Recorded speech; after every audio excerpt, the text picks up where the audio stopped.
Assalamualaikum warahmatullahi wabarakatuh. Perkenalkan, nama saya Ristialda, NIM 21011314 dari Prodi Manajemen B, kelompok 10. Nah, di sini saya akan menjelaskan tentang materi organisasi bisnis. Langsung saja.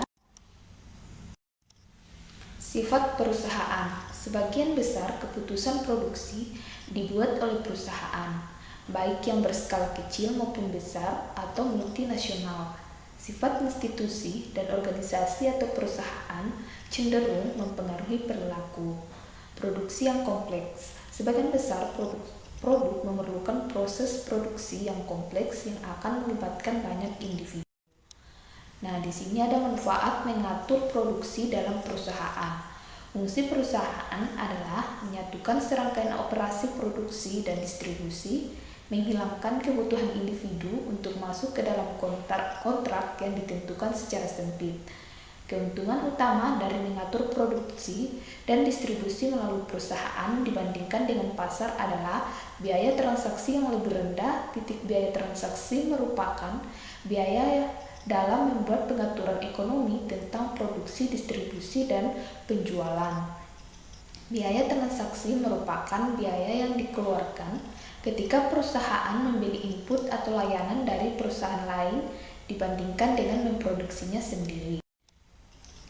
Tujuan perusahaan. Ekonomi secara tradisional berasumsi bahwa perusahaan bertujuan ingin memaksimalkan keuntungannya. Perusahaan profit berorientasi pada profit atau laba yang akan didapat. Perusahaan profit tidak berorientasi ada profit atau laba yang akan didapat, melainkan laba yang didapat digunakan untuk meningkatkan kualitas pelayanan serta operasional perusahaan tersebut. Penceraian kepemilikan dari kontrol. Perusahaan modern secara hukum terpisah dari pemiliknya. Oleh karena itu, aset secara legal dimiliki oleh bisnis itu sendiri. Perusahaan saham gabungan adalah sebuah perusahaan yang dimana kepemilikan didistribusikan antara sejumlah besar pemegang saham. Hubungan prinsipal agen. Di sini ada dua. Yang pertama, masalah prinsipal agen merupakan satu di mana orang prinsipal sebagai akibat dari kurangnya pengetahuan tidak dapat memastikan bahwa kepentingan terbaik mereka dilayani oleh agen mereka. Yang kedua, salah satu contoh dari masalah prinsipal agen atau salah satu ciri ekonomi modern yang kompleks, yakni bisakah pemilik perusahaan yakin bahwa manajer mereka akan mengejar strategi bisnis yang paling tepat untuk mencapai tujuan pemilik, atau yang menurut teori ekonomi tradisional adalah memaksimalisasi keuntungan. Tetap dalam bisnis. Jika sebuah perusahaan ingin bertahan hidup, ia harus berhati-hati untuk menyeimbangkan kehati-hatian agar tidak bersaing dengan pesaing, memastikan bahwa pelanggan cukup terpuaskan dan biaya yang dijaga cukup rendah dengan manajemen yang efisien. Perusahaan sebagai badan hukum ada 3. Di sini yang pertama, proprietorship atau perseorangan. Perseorangan melakukan semua kegiatan usahanya sendiri. Tanggung jawab dibebankan seluruhnya kepada pemilik karena yang memiliki semua modal dan yang mengambil keputusan strategis adalah pemilik. Contohnya di bidang retail, bangunan, properti, dan pertanian. Yang kedua, partnership atau kemitraan, yaitu menggabungkan 2 atau lebih individu sebagai pemilik bersama. Setiap pemilik merupakan partner banyak toko retail dan organisasi profesional. Untuk dokter, pengacara, dan akuntan merupakan persekutuan. Diperlukan modal dalam jumlah besar dan atau jika risiko kegagalan bisnis relatif tinggi. Kemitraan tanpa tanggung jawab terbatas bukanlah bentuk organisasi yang tepat.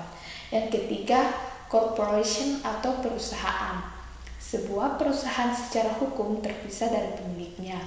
Ini berarti dapat membuat kontrak yang dapat memiliki properti. Utang apapun adalah utangnya, bukan utang pemiliknya. Setiap pemilik memiliki saham di perusahaan. Kepemilikan saham mereka akan bervariasi dari satu pemegang saham ke pemegang saham lainnya dan akan bergantung pada jumlah yang mereka investasikan. Pemilik hanya memiliki tanggung jawab terbatas. Jenis perusahaan ada dua. Yang pertama, perusahaan terbatas publik merupakan perusahaan swasta dapat menawarkan saham baru secara publik. Yang kedua, perusahaan terbatas swasta tidak dapat menawarkan saham mereka secara publik. Saham harus dijual secara pribadi. Konsorsium perusahaan. Dalam konsorsium, satu perusahaan dapat bertindak sebagai kontraktor pengelola, sedangkan anggota lainnya dapat memberikan layanan spesialis. Alternatifnya, manajemen mungkin dibagi secara lebih setara. Banyak proyek teknik sipil besar yang melibatkan risiko sangat tinggi bekerja sama sebagai konsorsium. 4. Koperasi. Koperasi jenis diantaranya. Yang pertama, koperasi konsumen. Ini sepertinya koperasi jalan raya lama, secara resmi dimiliki oleh konsumen. Konsumen sebenarnya tidak berperan dalam menjalankan koperasi ini. Mereka dijalankan oleh manajer profesional. Yang kedua, koperasi produsen merupakan perusahaan yang dimiliki oleh para pekerjanya yang berbagi keuntungan perusahaan menurut beberapa formula yang disepakati.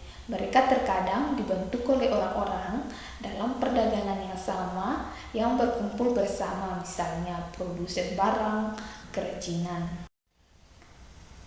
Perusahaan publik.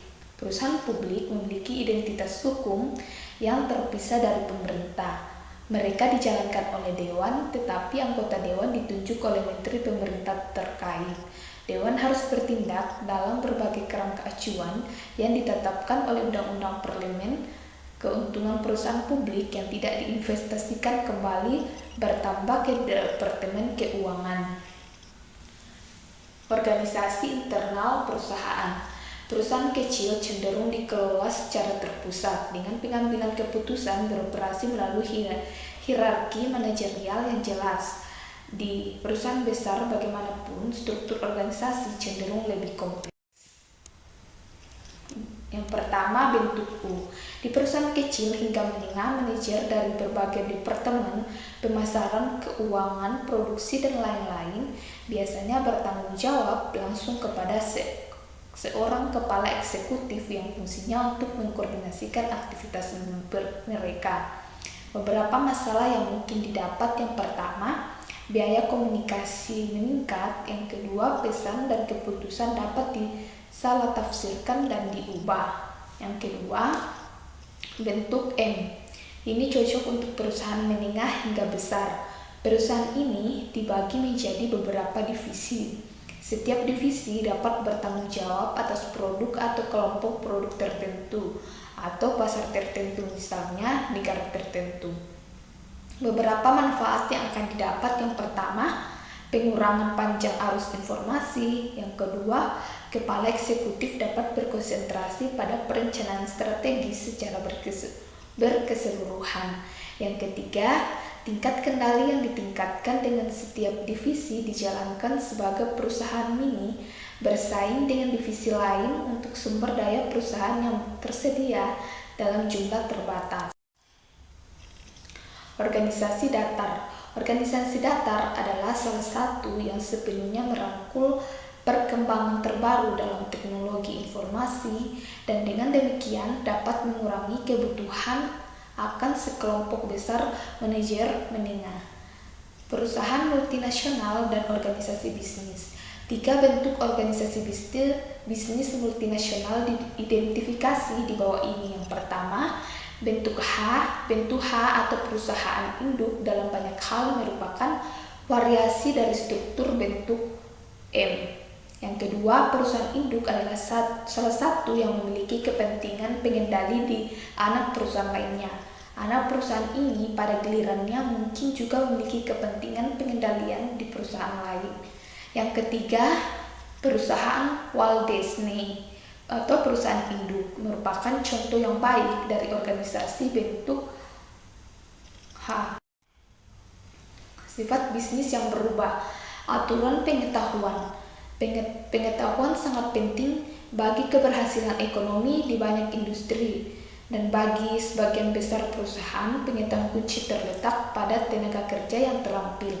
5 prinsip dasar korporasi bisnis tradisional. Yang pertama, pekerja perorangan membutuhkan bisnis dan pendapatan yang diberikannya lebih dari yang dibutuhkan bisnis mereka. Yang kedua, karyawan yang bekerja untuk perusahaan cenderung untuk menjadi penuh waktu dan bergantung pada pekerjaan sebagai satu-satunya sumber pendapatan mereka. Yang ketiga, korporasi terintegrasi dengan satu struktur manajemen yang mengawasi semua berbagai tahapan produksi. Yang keempat, pemasok dan khususnya produsen memiliki kekuasaan yang cukup besar atau pelanggan dengan mengendalikan informasi tentang produk atau layanan mereka. Yang kelima, teknologi yang relevan dengan industri dikembangkan di dalam industri tersebut. Beberapa pengertian penting. Yang pertama, perkembangan pengetahuan menyebar dan melintas batas-batas industri. Yang kedua, dinamika ekonomi pengetahuan memerlukan perubahan yang cukup fundamental dalam sifat bisnis. Yang ketiga, dalam model bisnis baru ini, aset utama adalah orang-orang spesialis dalam organisasi pekerja pengetahuannya. Yang keempat, perusahaan internasional terintegrasi adalah struktur organisasi di mana anak perusahaan internasional perusahaan daripada mengejar strategi bisnis independen, mengordinasikan dan mengintegrasikan aktivitas mereka dalam mengejar tujuan dan sasaran perusahaan bersama. Yang kelima, bentuk lebih lanjut dari organisasi bisnis multinasional adalah asosiasi transnasional. Yang keenam, anak perusahaan ini menerima bantuan manajerial dan teknik dari kantor pusat dengan imbalan perjanjian kontrak bahwa output yang diproduksi oleh anak perusahaan dijual ke kantor pusat. Yang ketujuh, keuntungan utama pengorganisasian bisnis internasional adalah mengurangi biaya. Nah, di sini ada kesimpulan dan saran. Yang pertama, kesimpulan, keberhasilan suatu bisnis akan ditentukan dan dipengaruhi oleh struktur organisasinya. Ketika terjadi perkembangan pada sebuah perusahaan, mungkin struktur organisasi tersebut perlu mengalami perkembangan untuk memperhitungkan kompleksitas bisnis ke depannya. Sebuah perusahaan yang sudah multinasional mengalami bentuk organisasi yang relatif kompleks. Sarannya, bagi perusahaan melihat telah adanya perencanaan sumber daya manusia yang baik, maka dapat dikatakan memiliki fondasi yang kuat, dan sangat dianjurkan bagi perusahaan untuk memperbesar perusahaan dengan melakukan rencana penambahan produk baru. Dengan semakin besarnya perusahaan, maka disarankan perusahaan melakukan strategi outsourcing dengan strategi kolaborasi. Dengan adanya kedua strategi ini dapat membantu perusahaan untuk menambah tenaga kerja dengan biaya yang lebih murah, sehingga membantu perusahaan untuk berkembang dengan lebih baik. Demikianlah presentasi dari saya, kurang dan lebihnya mohon dimaafkan. Wassalamualaikum warahmatullahi wabarakatuh.